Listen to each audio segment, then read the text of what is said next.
Today, we are going to learn about a trading concept that, once you master it, will change your trading style forever. Charles Dow, the father of technical analysis, introduced a theory in 1900 called the Dow theory, which allowed people to actually predict the market's future movements. Although this strategy has been around for over a year on YouTube, it is derived from this theory and is known as multi-time frame analysis. In this video, I will explain how you can analyze charts from higher time frames to lower time frames and make better trading decisions. First, let's understand what multi-time frame analysis is. It's a method of analysis where you start by analyzing the higher time frame and gradually move to the lower time frames. This process requires three important time frames.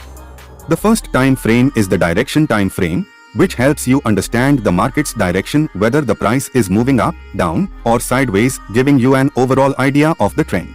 The second time frame is the behavior time frame, which gives detailed information about the price's behavior, such as momentum, whether the market structure is breaking, if weak rejections or doji candlesticks are visible, and whether the market is retracing. The third and final time frame is the entry time frame, where you actually enter the trade. If the price is in a downtrend, you look for selling opportunities, and if it's in an uptrend, you look for buying opportunities. This is very simple. The time frames you use depend entirely on your trading style.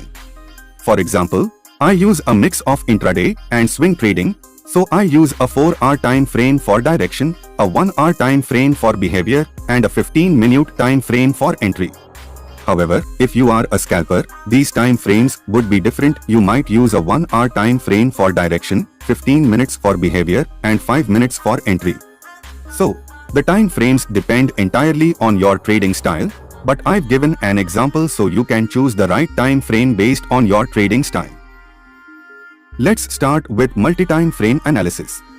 First, we'll select the 4-hour time frame to determine the current market direction. The biggest reason to choose the 4-hour time frame is that it gives us a complete picture of the market structure, whether it is up, down, or consolidating. If we used a 15-minute chart, we wouldn't clearly understand the direction because the price keeps moving up and down. Now, when you look at this chart, some of you might be confused about what the price is doing and how to decide whether to buy, sell, or not trade at all. But this is the wrong way to look at charts because as intraday or swing traders, we shouldn't focus on very old charts. We need to observe how the market's price has been behaving recently. If we start doing that, our charts will have too many support and resistance lines, making the chart overly complex and making it difficult to make trading decisions. In the 4-hour time frame, our chart shows a strong uptrend, and currently, the price is consolidating. First, we'll mark the high of this consolidation zone and then the low. By marking these two lines on the charts, we'll wait for the market to decide in which direction it wants to go. The market can either continue its trend or reverse downwards. If I were in a live trade at this moment, I would first wait for the candlestick to close outside these lines in the 4-hour time frame. Only then would we decide whether to buy or sell. In the next few candles, if the price closes below the lower low, most new traders would enter a sell position. I want you to pay close attention to what the price does next. In the very next candle, a large green bullish candle forms. What I'm about to tell you could change your trading style forever, so listen carefully. I'm giving you a secret tip for free. Currently, the chart is on the 4-hour time frame and we can see it's in a strong uptrend. However, when we switch to the 1-hour time frame, we see the price gradually moving downwards. And when we switch from the 1-hour time frame to the 15-minute time frame, we see a strong downtrend. This might confuse you because the 4-hour time frame shows an uptrend, but the 1-hour and 15-minute time frames show a downtrend. Why is this happening? Understand that when the price was on the 4-hour time frame, it was in a retracement or pullback in the last few candles. When we view this pullback in a smaller time frame, it looks like a downtrend. Always remember, the higher time frame trend is stronger than the lower time frame trend. In this situation, the 4-hour time frame will be stronger than the 1-hour and 15-minute time frames. Similarly, the 1-hour time frame will be stronger than the 15-minute time frame. That's why we will trade in the direction of the higher time frame trend. Since the 4-hour time frame shows an uptrend, we are going to look for buy positions. The chart is now on the 15-minute time frame, and we shouldn't enter a buy trade immediately because the price momentum is still on the downside. First, we'll wait for the price to shift from a bearish to a bullish trend in the 15-minute time frame.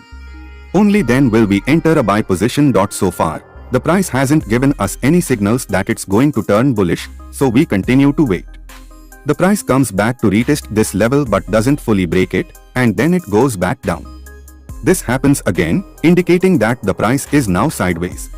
At this point, it's important to wait for the price to close above this level and form an uptrend structure before entering a buy position. If we switch the chart to the 1-hour time frame, we can see that there's still no bullish signal on the charts to make a buy decision. In the next few candles, the price reaches the last swing low and then takes a strong rejection from that particular level, forming a big green bullish candle. The price has broken the trend line, but we don't enter the trade on the 1-hour time frame. Instead, we switch the charts back to the 15-minute time frame. Now we can say that the momentum has shifted from a downtrend to an uptrend in the 15-minute time frame. Momentum is up in the 1-hour time frame and, finally, also in the 4-hour time frame. When the momentum in all three time frames is in the same direction, your setup is ready and it's nothing short of magic. Always remember, never rush into a trade. You should wait until the price is aligned in the same direction across all three time frames. Now, we enter a buy trade at the closing of this joint green candle, with our stop loss a bit below the trend line. In this trade, our target level will be the swing high in the 4-hour time frame because that's where the price started to shift toward a downtrend. You can also call this a supply zone or resistance area. If you are confused about setting the target, here's a tip. Before entering the trade, look at the left side of the charts and observe where the swings are. For example, the last swing high is here, and before that, it's here. So, we can set two targets at this time, but since the trend in the higher time frame is strong, it's better to target the swing high.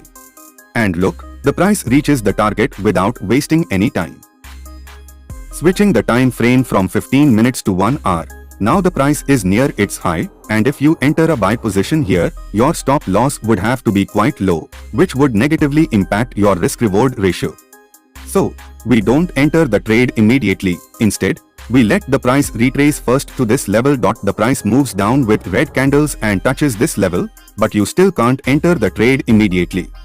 If you do, you are merely guessing that the price will go up, but price is very uncertain. No matter how important a level is, it can always be broken or disrespected. Therefore, we wait for the market to confirm its direction before entering the trade. Trading based on your own guesses can be dangerous.